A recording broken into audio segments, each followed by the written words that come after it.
디지털투데이 데일리 픽입니다. 총선이 다가오면서 각 후보와 정당들의 선거운동이 극으로 치닫고 있는데요. 선거성은 물론이고 온라인 홍보물까지 그야말로 가능한 모든 수단을 쓰다 보니 연예인이나 유명 방송물들을 패러디하는 경우도 적지 않은데요. 노컷뉴스는 4.15 제21대 국회의원 선거가 다가오면서 문화연예계가 초상권 등의 무단 도용으로 몸살을 앓고 있다고 보도했습니다. 선거철만 되면 나타나는 이 같은 상황이 올해도 어김없이 불거지고 있는 건데요.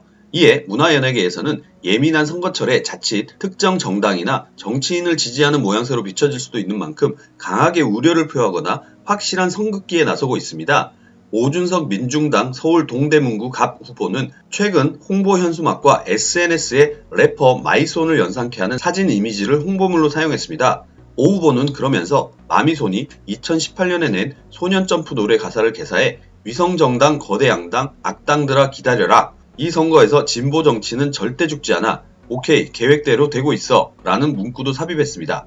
하지만 이러한 사진과 문구는 사전에 마미손이나 소속사와 협의가 이루어지지 않았습니다. 이에 소속사 측은 강한 우려의 뜻을 전하며 사용 중단을 요청했는데요. 래퍼 마미손의 소속사인 세임사이드 컴퍼니는 공식 입장을 내고 아티스트와 회사의 동의 없이 아티스트의 어떠한 이미지와 저작물도 정치적인 목적으로 사용할 수 없다는 것을 말씀드린다라며 국민들의 뜻에 따라 공정하고 공평한 선거가 되길 빈다고 덧붙였습니다. 대구 수성을에 무소속으로 출마한 홍준표 전 자유한국당 대표도 인기 드라마 캐릭터를 차용한 홍보물을 사용했다가 원작자의 강한 우려 입장에 이를 삭제하는 총극을 빚었습니다. 홍 전 대표 측은 지난 5일과 6일 최근 인기리에 종영한 JTBC 인기 드라마 이태원 클라스의 주인공을 차용해 홍세로의 캐릭터를 홍보물로 사용해 SNS에 연달아 게재했습니다.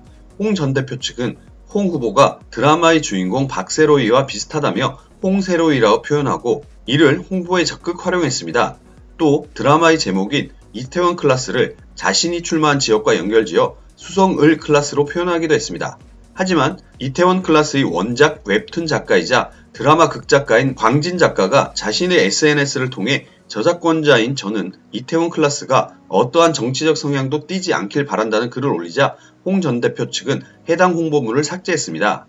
지난해 JTBC 드라마 스카이캐슬에서 신드롬을 몰고 왔고 최근 SBS 드라마 아무도 모른다에서 주연으로 열연을 펼치고 있는 배우 김서영도 자신의 초상권을 무단 도용한 정당 홍보에 경고의 목소리를 냈습니다. 김서영의 소속사 마디픽처스는 지난 4일 제21대 국회의원 선거를 앞두고 배우의 초상권이 특정 정당의 홍보에 사용되고 있는 것을 확인했다며 당사의 동의 없이는 배우의 어떠한 이미지도 정치적인 목적으로 사용할 수 없다고 밝혔습니다.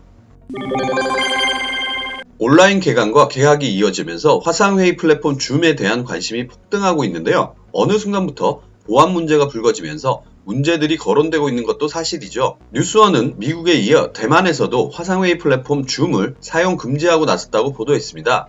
신종 코로나 바이러스 감염증, 즉 코로나19 확산으로 재택근무 등 언택트 문화가 확산되면서 줌의 보안 문제에 대한 우려가 점점 커지고 있는 가운데 9일 온라인 개학에 도입하는 한국은 보안 문제를 철저히 모니터링하면서 계속 사용하겠다는 입장입니다. 최근 BBC 등 외신에 따르면 대만 정부는 공공기관에서 줌과 같은 보안상의 문제가 있는 플랫폼 사용을 금지했습니다. 대신 구글과 마이크로소프트의 플랫폼 사용을 공고했습니다. 코로나19의 확산이 전 세계적으로 심각해지면서 편리한 사용성을 내세운 화상회의 플랫폼 줌은 코로나 특수를 누렸죠. 그러나 화상회의에 제3자가 들어와 나치 문양이나 인종차별 메시지를 보내고 음란물 사진이나 영상을 투척하는 등 보안 문제가 불거지면서 타격을 받았습니다. 설상가상으로 캐나다 보안업체 시티즌랩이 줌의 데이터가 중국 서버를 경유한다는 사실을 밝혀내면서 차이나 리스크까지 겹쳤습니다. 중국에서는 정부가 기업의 정보 공개를 요구할 경우 정보를 공개해야 하기 때문이죠. 특히 대만의 경우 일국양제, 즉 한 국가 두 체제를 주장하는 중국과 갈등을 빚고 있어 중국 당국이 줌의 데이터에 접근할 가능성이 제기되자 줌의 보안 문제를 심각하게 받아들이고 금지 조치에 가세한 것으로 풀이됩니다. 앞서 미국도 뉴욕시를 비롯해 네바다주와 LA 일부 학교에서는 보안 문제를 이유로 줌 사용을 금지했습니다. 줌의 보안 문제에 대한 우려가 전 세계적으로 확대되는 모양새네요. 타다가 기본 서비스를 중지하면서 대내외적으로 갈등이 폭발하고 있는데요. 그 많던 타다 차량들은 다 어디로 갔는지 궁금증을 자아내고 있습니다. 한겨레는 기사 포함 렌터카 호출 서비스 타다가 이틀 뒤인 10일 타다 베이직의 마지막 영업을 앞둔 가운데 인력 감축과 카니발 차량 정리 등 사업 정리 절차가 본격화됐다고 보도했습니다.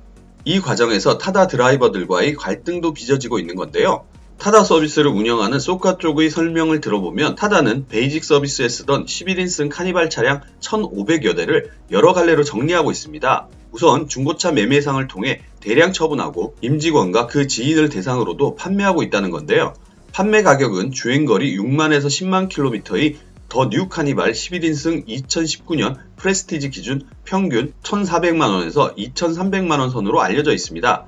나머지 차량은 앞으로도 계속 운영될 타다 에어와 타다 프라이빗 서비스를 위해 남겨집니다. 두 서비스는 각각 공항을 중심으로 운영되고 일정한 시간 동안 이용을 전제로 이루어지는 서비스인터라 법적 제한을 받지는 않습니다.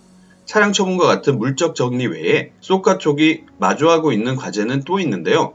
베이직 서비스 중단에 따라 일자리를 잃게 되는 드라이버들의 반발이 거센 탓입니다. 드라이버들은 이미 비상대책위원회를 꾸려 쏘카 쪽에 실력 행사에 나서고 있는데요. 김태환 비대위원장은 한겨레와의 통화에서 그동안 쏘카 쪽으로부터 일자리와 관련해 아무런 설명을 듣지 못했고 지난달 25일 회사 항의 방문 이후에도 어떤 답변도 없었다며 하루아침에 일자리를 잃게 됐다고 밝혔습니다. 과감한 투자로 유명한 일본 소프트뱅크 그룹의 손정희 회장이 잇따른 투자 회사들의 손실로 곤혹스러운 처지에 놓여 있는데요. 이번엔 아예 본인이 투자한 회사로부터 소송을 당하는 일까지 벌어졌습니다. 조선일보는 일본 소프트뱅크 그룹이 20조 원 이상 투자해온 사무실 공유업체 위워크와 법정 소송을 벌이게 됐다고 보도했는데요. 소프트뱅크가 위워크 회생을 위해 약속했던 대규모 주식 매입 약속을 철회하자 위워크 측이 미국에서 소송을 제기한 겁니다. 손정희 소프트뱅크 회장은 최근 투자기업 파산으로 실적이 악화되고 핵심 임원들이 줄줄이 빠져나간 데 이어 소송까지 휘말리며 입지가 크게 흔들리고 있습니다. 미 CNBC 등 현지 외신들에 따르면 위워크 이사회 특별위원회는 소프트뱅크 그룹과 산하의 기술투자펀드인 비전펀드를 자사 주식 부분 공개 매수 계약을 이행하지 않은 혐의로 델러웨어 법원에 제소했다고 발표했습니다. 소프트뱅크가 약속했던 위워크 주식 부분 공개 매수 계획을 이행하지 않아 전 현직 직원들이 심각한 손해를 봤다는 주장인데요. 소프트뱅크는 이에 대해 주식 매수 철회는 위워크가 지난해 말 맺은 계약 조건을 제대로 이행하지 못했기 때문이라며 제소에 적극적으로 대응하겠다고 맞섰습니다. 손정희 회장은 지난해 말 주주들의 반대에도 위워크를 살리기 위해 총 30억 달러를 투입해 애덤 노이크만 전 위워크 최고 경영자를 비롯한 주주들로부터 80%가량의 위워크 지분을 사들이는 추가 지원 방안을 발표했었습니다. 하지만 주식 매입 시한인 지난 2일까지 위워크 주식을 사들이지는 않았습니다.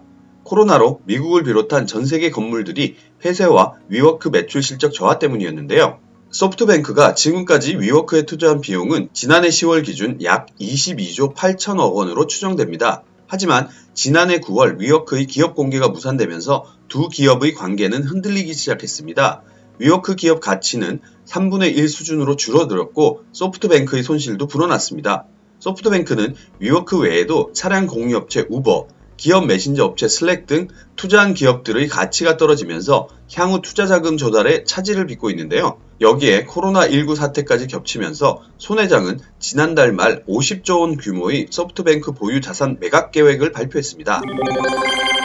코로나19의 확산으로 재택근무를 하거나 집에서 뭔가를 배달시키는 경우가 늘어났는데요. 이를 이용한 범죄도 덩달아 늘어나고 있습니다. 파이낸셜 뉴스는 코로나19 확산으로 집콕 쪽이 늘면서 택배 안내를 가장해 정보를 빼내가는 피싱 수법이 기승을 부리고 있다고 보도했습니다. 필수품이나 물품을 택배로 받는 경우가 많다 보니 생기는 일인데요. 최근 스마트폰 피싱 유형은 택배 안내 문자를 보내고 링크를 통해 정보를 빼내가는 형태입니다. 링크를 터치하면 택배 회사를 가장한 홈페이지가 뜨고 교묘하게 만들어 놓은 곳에 개인정보를 입력토록 하는 형식인데요. 원치 않게 앱을 내려받도록 해 이를 실행하면 개인정보를 빼내갈 수도 있습니다. 이런 피싱 문자는 택배회사, 은행, 우체국 등 다양한 형태로 돌고 있는데 특히 최근엔 택배 수요가 늘고 있어 국내 유명 택배회사 홈페이지를 흉내낸 가짜 사이트가 많습니다. 특히 모바일로 링크를 따라가는 경우 이런 사이트를 창에서 제대로 확인하기 어려운데요. 이런 가짜 사이트는 개인정보를 입력하는 칸이 있고 그 외의 다른 메뉴들을 터치하면 실제 택배회사 홈페이지로 연결되기도 합니다. 진짜와 가짜를 구분하기 어렵게 만드는 수법인데요. 택배업체인 B사 관계자는 피싱 유형이 우체국, 은행 등 여러 가지 있지만 최근엔 택배업체의 모바일 홈페이지를 그대로 베낀 가짜 사이트를 만든 후 정보를 빼내가는 유형이 있다면서 택배회사는 배송 예정 시간 등을 알려줄 뿐 휴대폰 번호 등 개인정보를 묻지 않으니 이상한 점이 있으면 반드시 택배회사 고객센터를 통해 전화로 확인해 달라고 말했습니다. 행복한 하루 디지털투데이였습니다.